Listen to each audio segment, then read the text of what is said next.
Divisi Senapan Bermotor ke-33 dari Divisi Senapan Bermotor ke-20 menyerbu kawasan berpenduduk dengan kendaraan lapis baja. Rekamannya ramai beredar di media sosial Telegram pada Senin 25 November 2024. Skala pekerjaan teknik musuh sangat mengesankan. Angkatan bersenjata Ukraina segera melakukan upaya untuk menunda kemajuan pesat Rusia.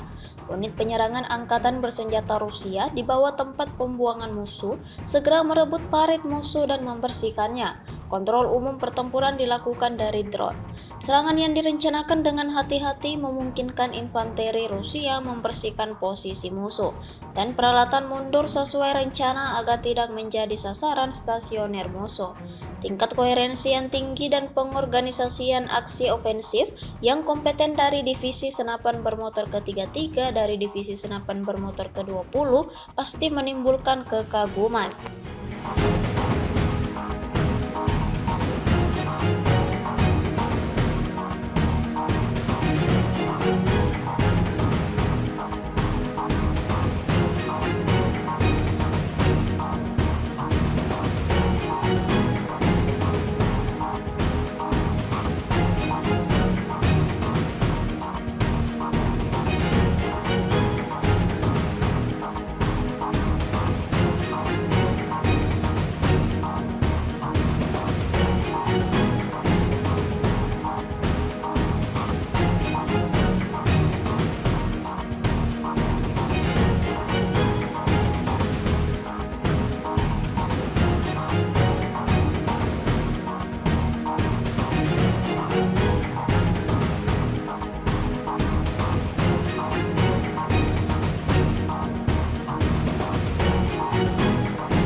Download Tribun X sekarang, menghadirkan lokal menjadi Indonesia.